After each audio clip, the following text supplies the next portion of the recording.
संभाजी महाराज का जन्म शिवाजी महाराज और सईबाई के घर हुआ था। वे बचपन से ही तेजस्वी और विलक्षण बुद्धिमान थे। शिवाजी महाराज ने उनकी शिक्षा का विशेष ध्यान रखा और उन्हें संस्कृत, मराठी, फारसी और कई अन्य भाषाओं का ज्ञान दिलाया। संभाजी महाराज को बचपन में शंभू राजे के नाम से भी पुकारा जाता था। उनकी माता सईबाई का देहांत उनके बाल्यकाल में ही हो गया था, जिससे वे भावनात्मक रूप से प्रभावित हुए। शिवाजी महाराज का स्वर्गवास हो गया, जिससे मराठा साम्राज्य में अजित उत्तराधिकारी को लेकर संघर्ष शुरू हो गया। संभाजी महाराज और उनके सौतेले भाई राजा राम के बीच सत्ता की होड़ लगी। कुछ मंत्रियों ने राजा राम को राजा बनाने की कोशिश की, लेकिन अंततः संभाजी महाराज ने अपनी वीरता और चतुराई से सिंहासन प्राप्त किया और छत्रपति बने। संभाजी महाराज का शासनकाल सिर्फ 9 वर्षों का रहा, लेकिन इन 9 वर्षों में उन्होंने मराठा साम्राज्य को अजेय बनाए रखा और मुगलों, सिद्दी, पुर्तगालियों और अंग्रेजों से युद्ध किए। संभाजी महाराज के प्रमुख युद्ध और विजय औरंगजेब ने मराठा साम्राज्य पर आक्रमण किया, लेकिन संभाजी महाराज ने उसे कड़ी टक्कर दी। उन्होंने मुगल सेना को बार बार पराजित किया। उन्होंने कर्नाटक में बीजापुर और गोलकुंडा के सुल्तानों के खिलाफ सफल अभियान चलाया। मुगलों ने बीजापुर और गोलकुंडा पर अधिकार कर लिया, लेकिन संभाजी महाराज ने अपनी शक्ति बनाए रखी। पुर्तगालियों से गोवा में युद्ध किया और उनकी साजिशों को नाकाम किया।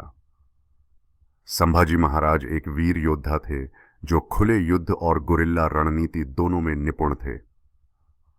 संभाजी महाराज अपने विश्वास पात्र कवि कलश के साथ संगमेश्वर में युद्ध रणनीति बना रहे थे। तभी गद्दार गणोजी शिर्के, जो उनकी सौतेली मां सोयराबाई के रिश्तेदार थे, उन्होंने मुगलों को उनके ठिकाने की सूचना दे दी। मुगल सेनापति मुख्तार खान और नवाज खान ने अचानक हमला किया और संभाजी महाराज को उनके कुछ साथियों सहित पकड़ लिया। संभाजी महाराज को जंजीरों से बांधकर औरंगजेब के सामने पेश किया गया।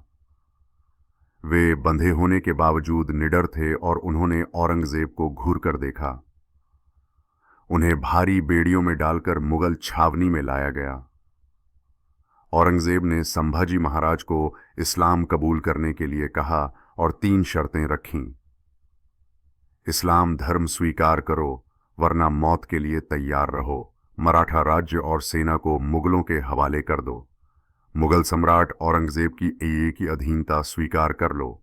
संभाजी महाराज ने निर्भीक होकर उत्तर दिया, मैं हिंदू धर्म का रक्षक हूं, चाहे मेरी जान चली जाए, लेकिन मैं कभी धर्म परिवर्तन नहीं करूंगा। हम मराठा सिर कटा सकते हैं, लेकिन झुका नहीं सकते। संभाजी महाराज को 21 दिनों तक लगातार भयानक यातनाएं दी गईं। औरंगजेब चाहता था कि वे इस्लाम कबूल कर लें, लेकिन वे अडिग रहे। इससे क्रोधित होकर औरंगजेब ने उनके साथ क्रूरता की सारी हदें पार कर दीं। संभाजी महाराज के शरीर पर गर्म लोहे की सलाखों से दागा गया ताकि वे पीड़ा सहन न कर सकें, लेकिन वे विचलित नहीं हुए।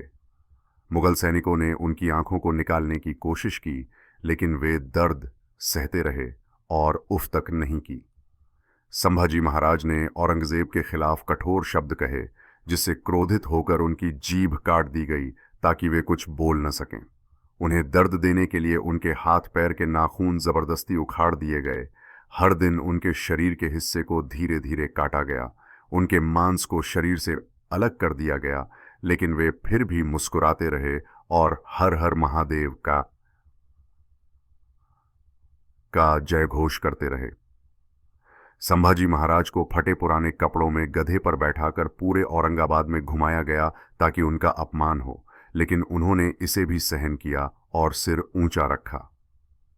हर दिन उनके शरीर का कोई न कोई अंग काटा जाता रहा, पहले हाथ, फिर पैर, फिर अन्य हिस्से, लेकिन वे एक बार भी डरे नहीं, रोए नहीं और कभी हार नहीं मानी। आखिरकार 11 मार्च 1679 को औरंगजेब ने उनका सिर धड़ से अलग करने का आदेश दिया। उनकी गर्दन तलवार से काट दी गई। उनके शरीर के टुकड़े कर दिए गए, उनका कटा हुआ सिर दिल्ली भेज दिया गया ताकि लोग डरें। लेकिन इसके विपरीत उनकी शहादत ने मराठों को और अधिक जोश और आक्रोश से भर दिया। संभाजी महाराज की शहादत के बाद पूरे मराठा साम्राज्य में गुस्से की लहर दौड़ गई। संभाजी महाराज की मृत्यु के बाद औरंगजेब ने उनके पुत्र शाहू महाराज को बंदी बना लिया।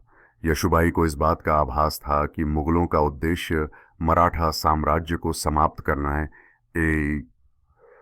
करना है। इसलिए उन्होंने अपने बेटे की जान बचाने के लिए कूटनीतिक तरीके अपनाए। उनके छोटे भाई राजा राम महाराज ने मुगलों के खिलाफ संघर्ष जारी रखा। मराठा सेना ने मुगलों से बदला लेने की शपथ ली। सत्ता हाथ में औरंगजेब की मृत्यु हो गई और मुगल साम्राज्य धीरे धीरे समाप्त हो गया। संभाजी महाराज की शहादत व्यर्थ नहीं गई, बल्कि इसने मराठा साम्राज्य को और मजबूत कर दिया। यशुबाई केवल एक महारानी ही नहीं, बल्कि एक वीर माता भी थीं, जिन्होंने कठिन परिस्थितियों में भी मराठा साम्राज्य को टूटने नहीं दिया। उनकी बुद्धिमत्ता और त्याग के कारण ही उनके पुत्र शाहू महाराज आगे चलकर मराठा साम्राज्य के एक महान शासक बने।